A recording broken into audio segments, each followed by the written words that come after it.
Hello, students. Today we study the third unit, the cell, the unit of life. अब हम तीसरी unit का पहला चैप्टर स्टडी करते हैं, the cell. When you look around, you see both living and non-living things.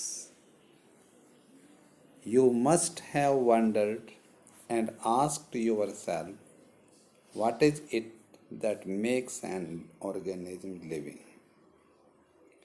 कि जब भी आप अपने चारों तरफ देखते हैं तो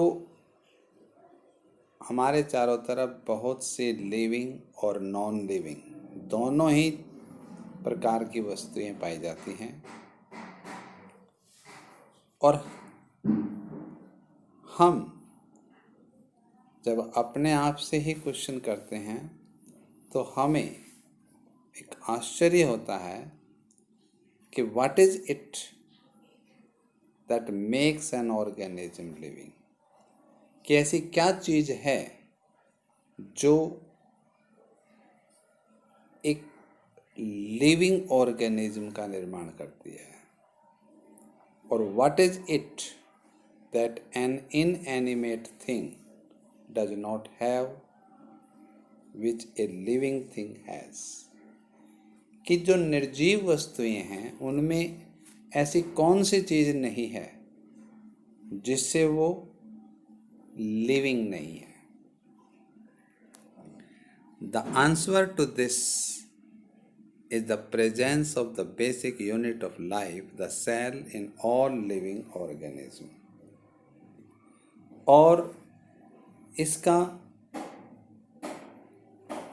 आंसर है कि सभी लिविंग ऑर्गेनिज्म में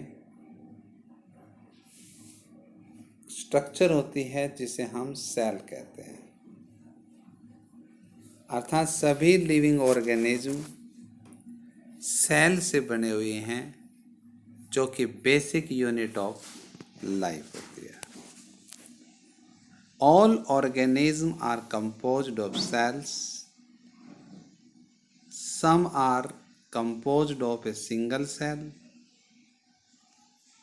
and are called unicellular organism, while others like us composed of many cells are called multicellular organism.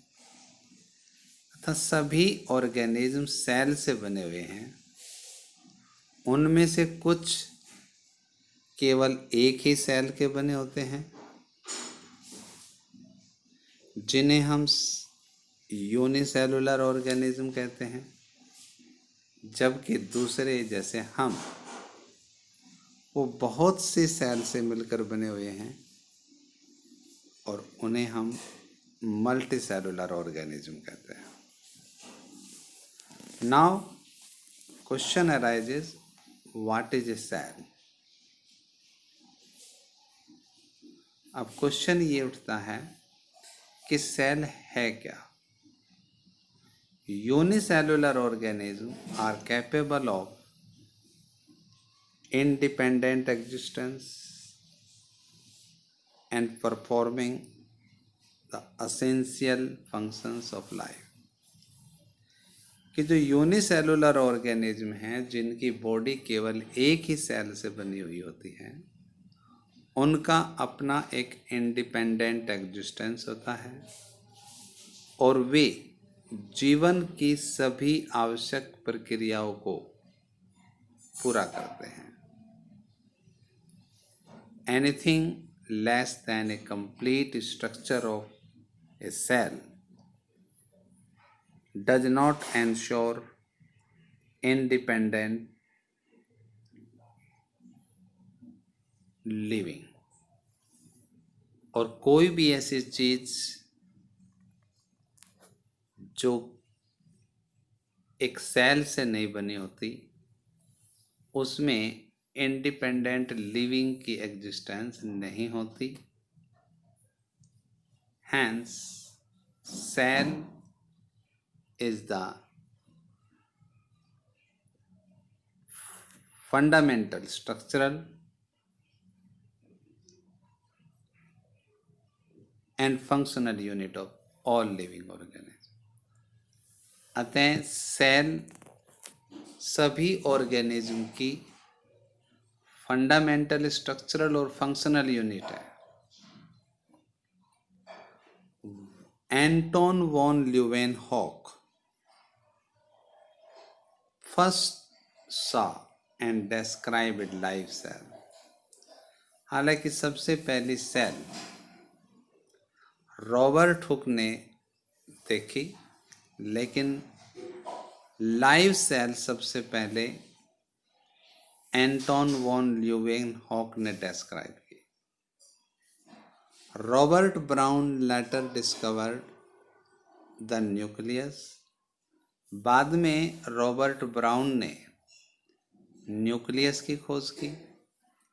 And the invention of microscope and its improvement leading to the electron microscope revealed all structural details of the cell। और उसके बाद जैसे जैसे microscopy में development हुआ तो उससे compound microscope, electron microscope का आविष्कार हुआ, जिससे हम सेल की डिटेल स्ट्रक्चर्स को रिवील्ड कर ऑब्जर्व करते हैं, उसका अध्ययन करते हैं। Now we study cell theory. In 1838 M. Sliden,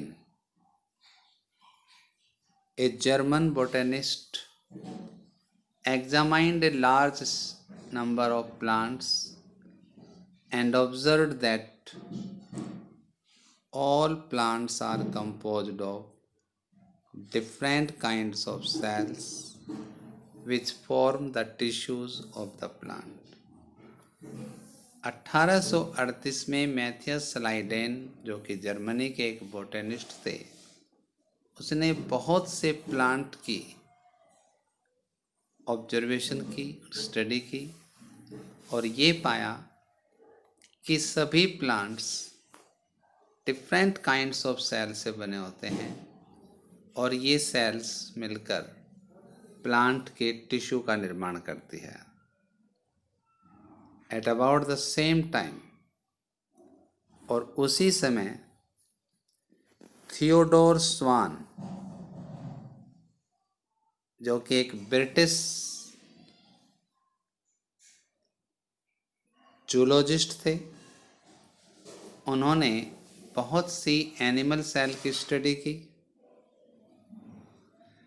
and reported that cells had a thin outer layer which is today is known as plasma membrane। और उन्होंने ये बताया कि सभी एनिमल सेल एक बहुत थिन लेयर से घिरी होती है, जिसे हम प्लाज्मा मेम्ब्रेन कहते हैं। He also concluded, based on his studies on plant tissues, that the presence of cell wall is unique characters of the plant cells। और उसने ये भी निष्कर्ष निकाला कि जितने भी प्लांट टिश्यूज हैं, उनकी सेल में एक यूनिक कैरेक्टर्स हैं प्रेजेंस ऑफ सेल वॉल, कि उनकी सेल वॉल में सेल मेम्ब्रेन के बाहर, सेल मेम्ब्रेन में के बाहर की तरफ एक रिजिड सेल वॉल होती है। On the basis of this, Schwann proposed the hypothesis that all the bodies of animals and plants are composed of cells and products of cells. और इस तरह से